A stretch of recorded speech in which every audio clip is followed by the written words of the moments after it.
uma nu lallaafisu jirtanii nu lallaafisina nutis isin qabna isinis nu qabde wal qabna nu jajjabeessa morali teessan asumanga khaagarruta inshallah taala. Assalamu alaikum warahmatullahi wabarakatuh.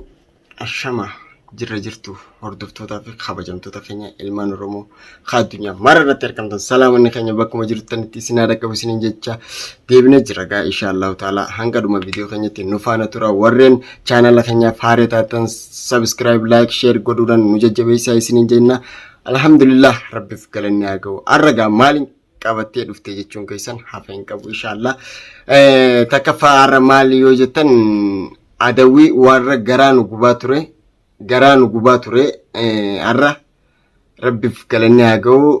Duniyaa fi abdilleen hedduu takka roorroo qiyaaza hin qabne irratti oofaa kan turan ijoolleen jechuu warri qabamee harka keenya jiru arra yeroon isaan birin jirre anis haajaadhaaf gara biraa deeme qabanii akkuma isin jettan harka mootummaa kannanii jiran. Biyya tanagaa hidhaan biyya tanaatii fi hidhaan biyya biraa wal dhabdi hordoftootaa fi kabajamtoota keenya. Maaliif mootummaan biyya tanaa daruuri dirqama maal barbaada kanaa hojii sirraa deema. Arra gaawa horii agartee wayii maallaqa akka uummanni kun fuudhanii hidhan maallaqa kafalaniiti isaan kanaaf fuudhanii maneedhaa san geessan. Maaliif adawwiin isaanii isaan dura deddeemtee garaa isaan guburra walumaan garaa nu guburra akkasitti achi seentee achi keessatti kudamaan dhukkee irraa kaasuutu bareedaadha. Isin galee isinilleen mootummaa kannaa jechaa jirtan hordoftootaa fi kabajamtoota keenya mootummaa kannuun hafan qabu garuu har'a mootummaa kanneenee jirra. Haa galatoomanii viidiyoo duniyaa takka xiqqoo dura ta'isin gadhiiste arkeetiin viidiyoo san hedduu na gammachiifte duniyaa baga gammatti. Baga adawii garaa gubdi warri siif dhaadatanis waan takka asbaanii nama siyaa godhu miti si galee saniifuugaa inshallah hordoftootaa fi kabajamtoota keenya nuti isinirra jecha keessanirra dhaabbannee waan isin nuun jettanirra dhaabbanneeti tarkaanfii fudhachaa jirra. Tarkaanfiin nuti fudhannu ammallee ganaa kan itti fufutaa haafuu miti asiin nuuf hin geenye namni nuti barbaannu guddaa isaanii hoggansa isaanii qabame malee ganaa dagaleen isaan jala hedduudha. Isin galee ganaa ammallee nuti tattaaffii godhuudhaaf warra isaanii wajjin walitti dhiyeenya qaban warra isaanii wajjin hariiroo qaban dirqama jala deemnee qabuun keenya hafa hin qabu. Maaliif laannoo dhaadannaa jechaa jiran harkaa jirtan.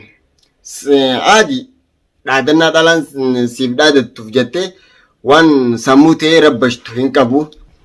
Isin galee dhalaan dhaadattus ni beektan gaa.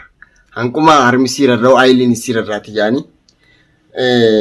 Nuti arras ta'e boruus ta'e nama haqaan deemu malee nama haqarraa maqee dharaan deemu miti.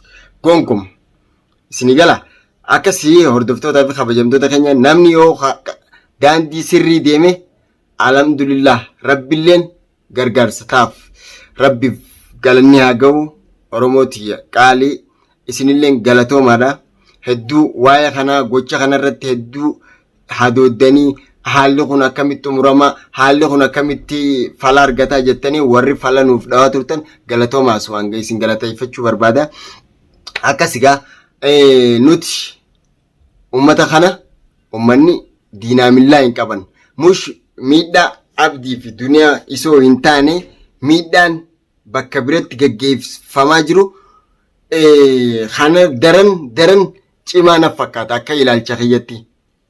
Isin galee isaan kana isaanii kana caala kanama isaan godhu jiran nama biraa miidhu jiran hedduu garuu gaa maaliif waan walitti dhiyeenya hin qabneef waan sooshaal miidiyaa kana gubbatti ol baanii himachuu hin dandeenyeef firraa dubbachuu hin dandeenyeef roorroodhaan cunqursaa jiran garuu har'a isaan saniis asumaan garaan haa qabbanaa'u adawwiin isaanii mataan gubbaa gacabtee jirti. Har'allee ol baaniiti xiqqoo dura dhaadannaa gaa namni dhaadachaa oolu gartee akkumaan isiniin jechaa turetti viidiyoo dabre keessatti namni namaaf dhaadatu yoomiyyuu taanaan galman ga'u. Isinii galee namni namaa dhaadatuu fi sodaattuun akka tokko. Yoon akkas hin goone gaafa bira dheeytee gaafa ija dhugaa itti baaste akkam taati bakka dhaabbattu qaamni isaanii akkana ta'a. Isin galee nuti arras ta'e borus abalu kasiin godhe abalu kanaan godhe sanurraan eegamu hin barbaachisus waan san ta'eefu inshallah ammallee nutis tamam haaluma keessa jirruun akkaatuma jirruun dirqama if eeggannoo godhuunis waanuma nurra jiraati bakka deemnuttis bakka teenyuttis waan takka kanama eegus rabbuma nutis hanga dandeenyutti ifuma tiisina inshallah warri isin mootummaa isiniif fiddii maali isinuu yakkamtuudha tamam dhalaaleen lamaanuu urjii fi micoonis yakkamtuudha warra barbaadamaa jiru isin galee gocha kana isaan godhanii waan akkanaatu jiraa jaanii waan isaan dura ballaqnee jirruuf mootummatti gabaasa isaanii galchinee jirruuf wanni isaan fiduu dandeenye jirtu. Mootummaan isaan qabatanii nu dhufanii gaafii nu godhuu dandeenyis hin jirtu. Maaliif mootummaanis dhugaaf dhaabbata malee dharaaf hin dhaabbatu. Kana maallaqa nyaatee dhufu yoo ta'u ni nyaata mitiiti yoo akka fadhe nyaatee dhufee isa kan nyaate sanii fi warri nyaachise sanii fi agartee miti kan dhufes waliin bakka dhugaa dhayinan dubbiin isaanii akkasitti cilee bishaan buute.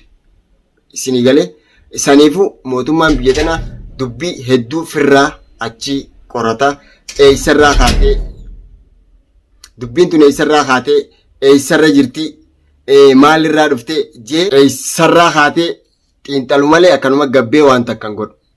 Isin galee saniifu galatooma mootummaan isin qabsiisanii akkana ifeega warri jettanii nuuf dhaamaa jirtan hedduu galatooma aswaan isin galateeffachuu barbaada.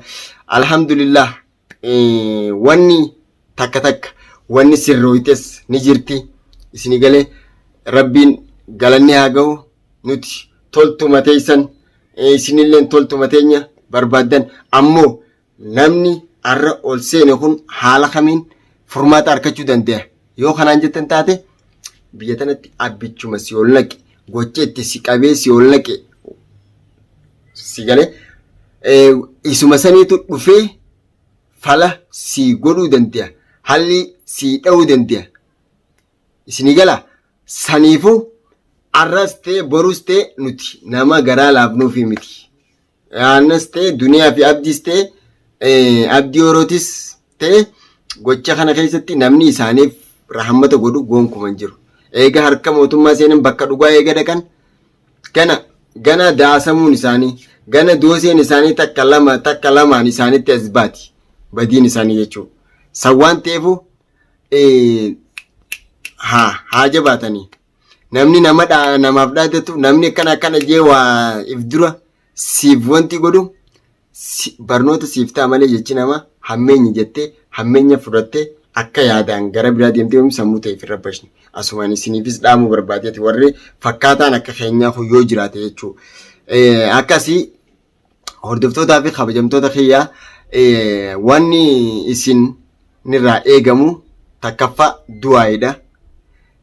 Isin galee haala jirtaniin karaa irra jirtaniin du'aayidhaan nu jajjabeessa du'aayin teessan hedduu arkaa jirra. Hordoftootaa fi kabajamtoota keenya egaa akkuma beekamutti viidiyoo dabre keessattis ni agartanii viidiyoo dabre taniin isiniif gaddise keessatti waa'ee warra Abrahaamii fi wallabdii Abrahaamii fi iftuu isiniif tuqeetiin ture isaanillee inshaallahu taala akkan information qabutti yeroo gabaabduu keessatti akka isaan waliif fayyan abdii guddaa qaba. Rabbiin hamtuu isaanirraa isaa qabu nurraa isaa qabu isaanillee warra rabbi walitti haa fayyisu jecha isinis du'aa godhaa fi hamtuu rabbi isaan jidduu haa qabu. Nutilleen yoo hararra hin jirre yoo dogongora irra jiraanne dogongorri keessan kana jaalaati dogongora keenya nuuf sirreessa isiniin jechuun barbaada. Asumaanuu warri keessan miseejii nuuf barreessitanii maal jechaa jirtan galatooma hordoftootaa fi kabajamtoota keenya haalli amma irra jirru kana fakkaata haalli qabannee isiniif dhufnes kana fakkaata inshaallahu taala isinis du'aa nuuf godha rabbiin isin faana isaa jiraatu nu faana isaa jiraatu hunduma keenya warra agartee miti adawwii isaa cilee bishaan buute rabbii irraa isin haa taasisu nu haa taasisu hunduma keenya du'aa nuuf godhaadha. Akkuma hanga viidiyoo biraa qabadhee isinii dhiyaadhutti Assalaamu alaikum warahmatullahi wabarakatuh.